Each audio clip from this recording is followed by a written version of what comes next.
ওকে, আসসালামু আলাইকুম। সো কালকে রাতে হচ্ছে আমাদের চ্যাম্পিয়ন্স লিগের সেমিফাইনালের ফার্স্ট লেগের ম্যাচ এবং ইন্টার মিলানের সাথে আমাদের ম্যাচটা হবে বাংলাদেশ সময় রাত ১টায়। আর এই ম্যাচ নিয়ে কিছু ডিসকাশন করার জন্য আজকের এই ভিডিওটা। সো ফার্স্টলি আমি ইন্টার মিলান নিয়ে কথা বলতে চাই, যেহেতু বার্সেলোনা নিয়ে আমি আমার পেজে অনেকগুলো ভিডিও ছিল এই সিজনে, বার্সেলোনার ব্রেকডাউন ট্যাকটিক্স। সো এইবার বার্সেলোনা নিয়ে একটু কম কথা বলে ইন্টার মিলান নিয়ে কথা বলাটাই বেটার আমি মনে করি, যেহেতু আমাদের অপোনেন্ট তারা। সো বেসিক্যালি ইন্টার মিলান 3-5-2 ফরমেশনে শুরু করবে এবং এই 3-5-2 ফরমেশনটা হচ্ছে ওদের with the ball formation. Without the ball তারা যখন ডিফেন্ড করবে তখন 5-3-2 হবে, যেটা আমি লাইন আপ কিছুক্ষণ আগে আমার পেজে পোস্ট করেছি। সো যখন ওরা উইথ দ্য বল থাকবে, 3-5-2 থাকবে, তখন তাদের যে দুই পাশে যে উইং ব্যাক আছে, ডিমার্কো এবং ডারমিয়ান, তারা দুজন ওভারল্যাপ করে এবং মিডফিল্ডে ওভারল্যাপ করার ট্রাই করে। মিডফিল্ডে একটা 5 ম্যান মিডফিল্ড সাজানোর চেষ্টা করে। ইউজুয়ালি এটা হচ্ছে ওদের বেসিক প্ল্যান। এরা প্রত্যেকটা ম্যাচেই, এমন সিমিওনে ইনজাগির আন্ডারে প্রত্যেকটা ম্যাচেই এই ধরনের প্ল্যান এবং এই ধরনের অ্যাপ্রোচ নিয়ে নেমেছে। সো বার্সেলোনার এগেনস্টেও যে সেম অ্যাপ্রোচ থাকবে এটা নিয়ে আসলে কোনো ডাউট বা কোয়েশ্চেন নাই। এবং আমি যদি আরও একটু এলাবোরেট করে বলি তাহলে এটাও বলতে হয় যে বার্সেলোনার এগেনস্টে তাদের আরও বেশি সচেতন থাকতে হবে এবং তারা আরও বেশি সচেতন থাকবেও। এবং ইন্টার মিলান টিমটা যদিও হচ্ছে আপনার খুবই ব্যালেন্সড একটা side, but they are slow.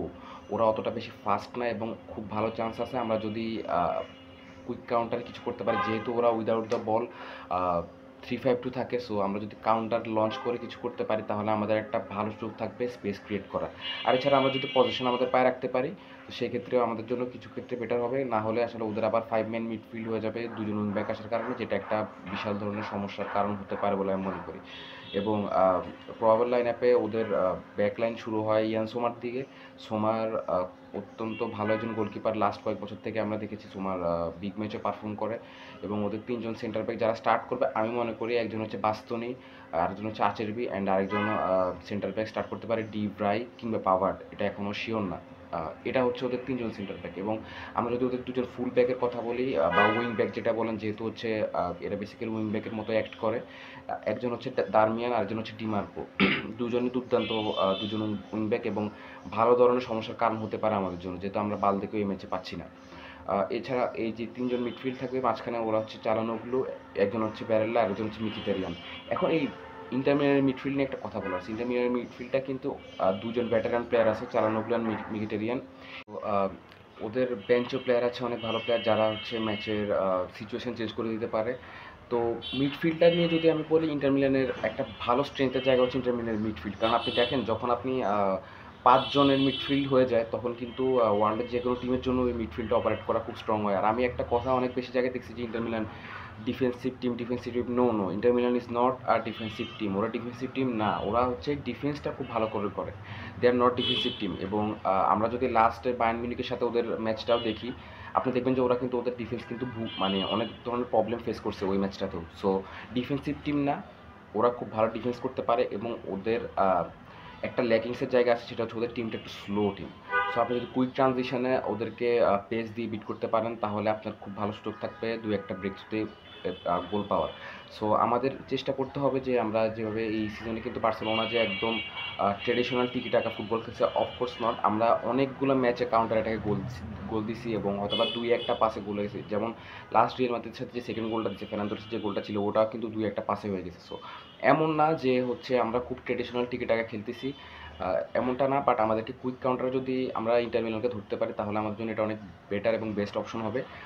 আর ওদের মিডফিল্ডটাকে যেভাবে হোক আউটক্লাস করতে হবে এবং এই দায়িত্বটা সবচেয়ে বেশি পড়বে পেড্রি এবং ফ্র্যাঙ্কি ডিংয়ের উপরে। আর আমরা যদি গোল করতে চাই, গোলের দায়িত্বটা সবচেয়ে ভালোভাবে পড়বে দানি ওলমোর ক্ষেত্রে। কারণ আমরা যখন দেখছি যে টিমগুলো ডিফেন্সিভলি অনেক বেশি সলিড, খুব ন্যারো স্পেস দেয়, ওই স্পেসগুলোতে দানি ওলমো খুব ভালো খেলে। লাস্ট ম্যাচেও একটা ভালো গোল ছিল, মাদ্রিদ ম্যাচের আগে যে ম্যাচটা খেলছিলাম আমরা লিগে মায়াকোর সাথে ম্যাচটায়। সো দানি আলমোর একটা বিশাল রোল থাকবে। আর আমি চাই পার্সোনালি দানি আলমো স্টার্ট করুক। জানি না এখন স্টার্ট করবে কিনা, হয়তো ওই জায়গায় ফার্মিন বা গাভিকেও স্টার্ট করতে পারে, বাট আই হোপ যে দানি আলমো স্টার্ট করবে, যেহেতু সে ফিট আছে।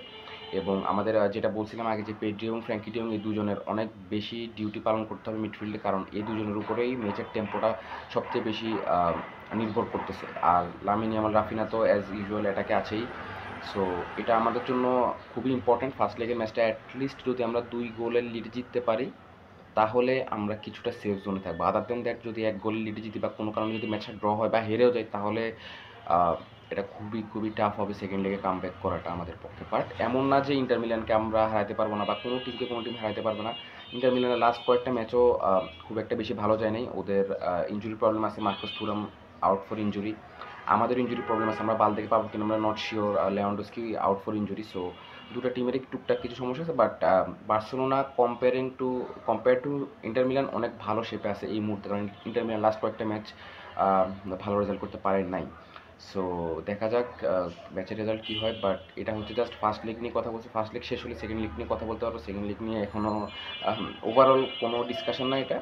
বাট জাস্ট ছোটো ছোটো কিছু ব্রেকডাউন। আর আমাদের ক্ষেত্রে যেটা করতে হবে, আমাদের ডিফেন্ডটা ঠিকঠাক মতো করতে হবে। আর যেহেতু ওদের দুই সাইডে যে দুই ফুল ব্যাক আছে বা উইং ব্যাক যেটাই বলেন, এই দুজনে মোটামুটি একটা পেড়ার কারণ হতে পারে, কারণ আমরা অনেক বেশি স্পেস দিয়ে দিই। সো এই স্পেসটা যদি কোনো মতে এক্সপ্লয়েট করে তাহলে এমন হতে পারে যে এই দুইজনের পা থেকে কোনো গোল বা অ্যাসিস্ট হতে পারে ইন্টার মিলান পাবে। আর ইন্টার মিলান যদি সামহাও কোনো একটা গোল ও তাদের অ্যাওয়ে ম্যাচে নিয়ে যেতে পারে, মানে ফার্স্ট ম্যাচে আমাদের হোম ম্যাচে নিয়ে যেতে পারে, তাহলে এটা ওদের জন্য হবে হিউজ অ্যাডভান্টেজ। এবং এরপর ওদেরকে গোল দেওয়াটা টাফ জব হবে। সো আমার মতে বার্সেলোনার আগামীকালকে যেটা প্রথম কাজ হবে সেটা হচ্ছে ইন্টার মিলানকে অ্যাটলিস্ট 2 গোলের ব্যবধানে হারানো এবং ম্যাচের টেম্পোটা কন্ট্রোল করা। ইন্টার মিলানের মিডফিল্ডটা ওভারলোড করবে, ওরা যে 5 ম্যান মিডফিল্ড হবে ওই 5 ম্যান মিডফিল্ডটা যাতে কমফোর্ট না পায়। আর আমাদেরও সুযোগ আছে, যেহেতু আমি যেটা বলছিলাম কিছুক্ষণ আগে যে ইন্টার মিলানের মিডফিল্ডটা কিছুটা স্লো, খুব একটা বেশি ফাস্ট না, যেহেতু চালানোগুলো এবং আপনার মিখিতেরিয়ান আছে তারাও খুব একটা বেশি ফাস্ট না। সো ব্যারেলটা একটা প্যারার কারণ হতে পারে। ব্যারেলটা ইভেন আগের বার আমরা যখন ইন্টার মিলানের সাথে কিছু ব্যারেলটা একটা প্যারার কারণ ছিল। সো ব্যারেলটা একটা প্যারার কারণ হলে হতে পারে। দেখা যাক। আমারও খুব ফেভারিট একটা প্লেয়ার ব্যারেলটা। লাউতারো মার্টিনেজ আছে বার্সেলোনার এগেনস্টে, কিন্তু লাস্ট কয়েকটা ম্যাচে অপোনেন্টের নাম্বার 9 হ্যাট্রিক করছে, যেমন ইগলেসিয়াস হ্যাট্রিক করলো সেল্তা ভিগোর। সো বলা যায় না যে লাউতারো মাস্টার ক্লাস হয়ে যেতে পারে। বাট আমাদের আসলে সব কিছু থেকেই সাবধান থাকতে হবে এবং আমাদের বেস্ট ফুটবলটা খেলতে হবে, যেটা আমরা এই season through out the season খেলতে পারছি, হাই প্রেসিং ফুটবল। এবং এখন হচ্ছে অল আউট, আপনাকে এখন সম্পূর্ণটা দিয়ে যেতে হবে, এখানে কোনো ইন বিটুইন নেই। প্রত্যেকটা ম্যাচ ফাইনাল, প্রত্যেকটা ম্যাচ জিততে হবে, এই ধরনের একটা সিচুয়েশন আমরা আছি। So best of luck for both the team at the end. Visca El Barca, Visca Catalonia.